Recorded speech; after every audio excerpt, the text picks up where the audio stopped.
जय हिंद दोस्तों, मैं हूं आशीष और आप सबको इंडिया में जान पर स्वागत है।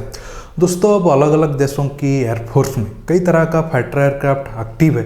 अगर हम भारत की बात करें तो हमारे पास Sukhoi 30 MKI, MiG-29, Jaguar, Mirage, Rafale और तेजस जैसे फाइटर एयरक्राफ्ट एक्टिव है। चीन की बात करें तो चीन के पास J-10, J-11, J-15, J-16, J-20, J-31 जैसे फाइटर एयरक्राफ्ट है। सुखोई 30, सुखोई 35 भी वो रसिया से लिया है। अगर हम अमेरिका की बात करें तो अमेरिका के पास F-15, F-16, F-22, F-18, F-35 जैसे एडवांस फाइटर एयरक्राफ्ट एक्टिव है। रूस की बात करें तो रूस के पास Sukhoi 27, Sukhoi 30, Sukhoi 34, Sukhoi 35, Sukhoi 57, MiG-29, MiG-35 जैसे फाइटर एयरक्राफ्ट एक्टिव है। अगर हम यूरोप की तरफ जाए तो यूरोपियन देशों के पास राफेल, मिराज, ग्रिपेन और यूरोफाइटर टाइफून जैसे फाइटर एयरक्राफ्ट एक्टिव है। लेकिन दोस्तों, इतने सारे फाइटर एयरक्राफ्ट में से कुछ चुनिंदा फाइटर एयरक्राफ्ट है जिनमें सुपर क्रूज टेक्नोलॉजी है। अगर हम सुपर क्रूज टेक्नोलॉजी की बात करें तो अमेरिका की F-22 में है और फ्रांस की राफेल में है जो अब हमारे पास है। इसके बाद यूरोफाइटर टाइफून और ग्रिपेन में है और रसिया की सुखोई 35 में भी ये टेक्नोलॉजी है। आज मैं इस वीडियो में बात करूंगा सुपर क्रूज टेक्नोलॉजी क्या है और एक फाइटर एयरक्राफ्ट में सुपर क्रूज टेक्नोलॉजी होने से वो कैसे दुश्मन फाइटर एयरक्राफ्ट पर जंग के मैदान पर भारी पड़ सकता है। इसके साथ अब जो 4-5 फाइटर एयरक्राफ्ट का नाम मैंने लिया उनके ऊपर भी मैं डिटेल्स में बात करूंगा। दोस्तों, जानने के लिए आप आखिर तक ये वीडियो को देखते रहिए और ज़्यादा से ज़्यादा लाइक शेयर करना मत भूलिए। दोस्तों, अब आप सबके मन में सवाल होगा, सुपर क्रूज टेक्नोलॉजी क्या है। दोस्तों, एक फाइटर एयरक्राफ्ट में अगर सुपर क्रूज टेक्नोलॉजी होता है तो वो बिना आफ्टर बर्नर का इस्तेमाल किए ही मैक 1 के ऊपर मतलब सुपरसोनिक स्पीड में ट्रैवल कर सकता है। दोस्तों, normally fighter aircraft subsonic speed मतलब मैक 1 के नीचे जाते हैं, लेकिन जब उन्हें मैक 1 के ऊपर जाना होता है तो उन्हें आफ्टर बर्नर का इस्तेमाल करना होता है। दोस्तों, जब एक फाइटर एयरक्राफ्ट आफ्टर बर्नर का इस्तेमाल करता है तो उसे 48% एक्स्ट्रा थ्रस्ट तो मिल जाता है, लेकिन सेम टाइम में उसे 400 से 500% ज़्यादा फ्यूल को यूज करना होता है। दोस्तों, अगर हम F-15 की बात करें, F-15 अगर लगातार आफ्टर बर्नर का इस्तेमाल करता है तो 15 मिनट के अंदर उसका सारा फ्यूल खत्म हो जाएगा। दोस्तों, इससे क्या होता है कि एक फाइटर एयरक्राफ्ट का ऑपरेशन में काफ़ी असर पड़ता है अगर इतने कम टाइम में सारा फ्यूल खत्म हो जाता है। इसलिए दोस्तों, सुपर क्रूज टेक्नोलॉजी है। अगर एक फाइटर एयरक्राफ्ट में सुपर क्रूज टेक्नोलॉजी है तो उसे आफ्टर बर्नर का इस्तेमाल करना नहीं पड़ता है। हालांकि सुपर क्रूज टेक्नोलॉजी में भी ज़्यादा फ्यूल इस्तेमाल होता है, लेकिन हम अगर आफ्टर बर्नर टेक्नोलॉजी के साथ कंपेयर करेंगे तो बहुत कम फ्यूल यूज होता है। इससे दोस्तों क्या होता है कि एक फाइटर एयरक्राफ्ट को ज़्यादा देर तक मैक 1 की स्पीड के ऊपर ट्रैवल करके अपना काम को अंजाम देने में मदद करता है। दोस्तों, अब जानते हैं सुपर क्रूज टेक्नोलॉजी का और क्या क्या फ़ायदा है। दोस्तों, अब मैं आपको राफेल के एग्जाम्पल के साथ सुपर क्रूज टेक्नोलॉजी को और अच्छे से समझाता हूँ।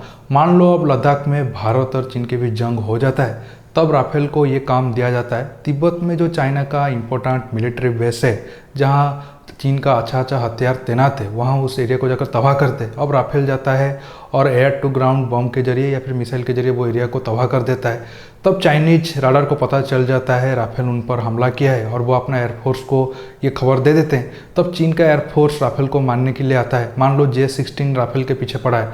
अब राफेल सुपर क्रूज टेक्नोलॉजी का इस्तेमाल करके तेज गति से भारत की तरफ आने की कोशिश करेगा। अब J-16 भी अपना आफ्टर बर्नर का इस्तेमाल करके जल्द से जल्द राफेल के करीब आने की कोशिश करेगा। ऐसे में आप सब जानते हैं आफ्टर बर्नर इस्तेमाल करने से आपको बहुत ज़्यादा फ्यूल कंजप्शन होता है और कम टाइम में फाइटर एयरक्राफ्ट की फ्यूल खत्म हो जाएगा। इसलिए J-16 के पास लिमिटेड टाइम है, वो उस टाइम के अंदर ही राफेल को चेज करेगा। लेकिन राफेल के साथ ऐसा कोई परेशानी नहीं होगा, वो सुपर क्रूज टेक्नोलॉजी के जरिए बहुत टाइम तक सुपरसोनिक स्पीड में जा सकता है। ऐसे में J-16 के पास डिसएडवांटेजेस हो जाता है, वो ज़्यादा देर तक राफेल का फॉलो नहीं कर पाएगा। मान लो अब J-16 देखा कि वो राफेल का ज़्यादा टाइम फॉलो नहीं कर पाएगा, वो अपना एयर टू एयर मिसाइल को लॉन्च कर देता है। दोस्तों, हर एक एयर टू एयर मिसाइल का एक नो एस्केप जोन होता है। मतलब मान लो कि मीटियर मिसाइल का 60 किलोमीटर होता है नो एस्केप जोन। ये दुनिया का सबसे ज़्यादा नो एस्केप जोन है कोई एयर टू एयर मिसाइल का। मतलब अगर कोई एक मिसाइल फायर होता है और वहाँ से 60 किलोमीटर एरिया के अंदर अगर कोई दुश्मन फाइटर एयरक्राफ्ट है तो उसका बच पाना थोड़ा मुश्किल है। मान लो अब चाइना का एयर टू एयर मिसाइल हमारा राफेल का पीछा कर रहा है, लेकिन दोस्तों अब राफेल जैसे मैंने आपको पहले बताया वो सुपर क्रूज टेक्नोलॉजी से ज़्यादा देर तक सुपरसोनिक स्पीड में जा सकता है। ऐसे में चाइनीज जो एयर टू एयर मिसाइल है उसके पास कम चांस होगा वो राफेल को मार पाए। इसके साथ दोस्तों आप सुपर क्रूज टेक्नोलॉजी इस्तेमाल कर रहे हो या फिर आफ्टर बर्नर, फाइटर एयरक्राफ्ट को ज़्यादा थ्रस्ट मिलता है। ज़्यादा थ्रस्ट का मतलब है कि पावर सफिशिएंट भी ज़्यादा होता है। उस टाइम में फाइटर एयरक्राफ्ट अच्छे से मनूवर भी कर सकता है। अगर कोई क्लोज फाइट होगा J-16 के साथ भी वो अच्छे से मनूवर करके उसको मात दे देगा, या फिर अगर J-16 का air to air missile Rafale के करीब आएगा उसे भी वो आसानी से डॉज कर देगा। दोस्तों अब तक मैं आपको बताया एक फाइटर एयरक्राफ्ट ऑपरेशन को अंजाम देकर जल्द वापस आने की कोशिश करेगा तो क्या होगा। अब जान लेते हैं वही फाइटर एयरक्राफ्ट सुपर क्रूज करते हुए दुश्मन फाइटर जेट से लड़ना चाहता है। ऐसे में दुश्मन फाइटर जेट के पास कोई ज़्यादा ऑप्शन नहीं रह जाता है। देखिए दोस्तों, नॉर्मल जब फाइटर एयरक्राफ्ट मिसाइल फायर करते हैं तो अपना स्पीड को थोड़ा बढ़ाकर मिसाइल फायर करते हैं ताकि मिसाइल में सफिशिएंट एनर्जी रहे और उसका रेंज ज़्यादा हो। आप देखिए, जब एक फाइटर एयरक्राफ्ट सुपर क्रूज कर रहा है उसका स्पीड ऑलरेडी सुपरसोनिक स्पीड में है, मतलब मैक 1 के ऊपर है। ऐसे में अगर वो कोई मिसाइल फायर करता है तो उसमें एनर्जी सफिशिएंट तो होता ही है, साथ में उसका रेंज भी ज़्यादा होता है। ऐसे में जो सामने वाला एयरक्राफ्ट होता है उसका बच पाना मुमकिन नहीं है। दोस्तों अब मैं आपको जो फाइटर एयरक्राफ्ट सुपर क्रूज कर सकते हैं उनके बारे में बताता हूँ। शुरू में F-22 से कर रहा हूँ। दोस्तों अमेरिका का F-22 पहला फाइटर एयरक्राफ्ट है जो सुपर क्रूज कर सकता है। साथ में F-22 सुपर क्रूज में भी सबसे ज़्यादा स्पीड में जाने वाला दुनिया का एक पहला फाइटर एयरक्राफ्ट है।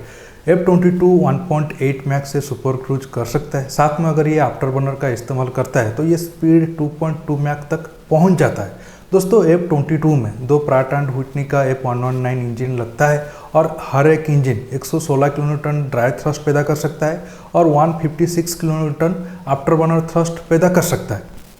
दोस्तों इस लिस्ट के दूसरे नंबर पर है राफेल। दोस्तों आप सब जानते हैं राफेल में M888 का 2 इंजन लगता है और हर एक इंजन 50 किलोन्यूटन ड्राई थ्रस्ट और 75 किलोन्यूटन आफ्टर बर्नर थ्रस्ट पैदा कर सकता है। दोस्तों राफेल 1.4 मैक से सुपर क्रूज कर सकता है और ये सुपर क्रूज करते वक्त अपने साथ 4 मिसाइल और 1 ड्रॉप टैंक को साथ में लेकर जा सकता है।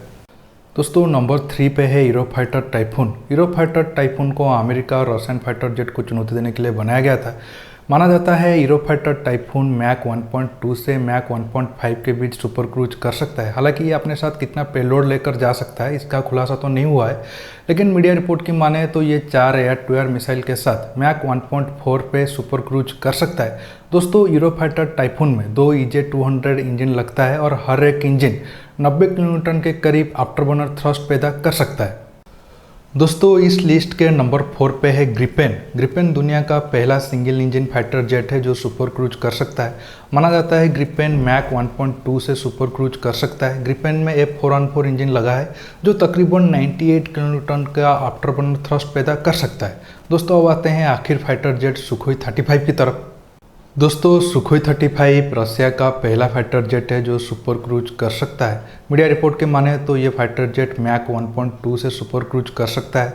सुखोई 35 में 2 AL-41 इंजन लगा है और हर एक इंजन लगभग 146 किलोन्यूटन का आफ्टर बर्नर थ्रस्ट पैदा कर सकता है। हालांकि रशिया ये भी दावा करता है उसका Sukhoi 57 5th generation fighter jet वो भी सुपर क्रूज कर सकता है, लेकिन वो कितने स्पीड से सुपर क्रूज कर सकता है उसका खुलासा अब तक नहीं हुआ है। इसके साथ वो फाइटर जेट अभी तक रशियन एयरफोर्स में शामिल भी नहीं हुआ है, इसलिए मैं सुखोई 57 को इस लिस्ट में शामिल नहीं किया हूं। दोस्तों आज की वीडियो में बस इतना ही। आपको ये वीडियो कैसा लगा नीचे कमेंट बॉक्स में कमेंट करके बताइए। दोस्तों ये वीडियो को ज़्यादा से ज़्यादा लाइक शेयर करने के साथ साथ आप मेरे चैनल को सब्सक्राइब करना मत भूलिए। दोस्तों रहता हूँ बहुत जल्द इजराइल वाला वीडियो के साथ मिलूंगा। नमस्कार, जय हिंद।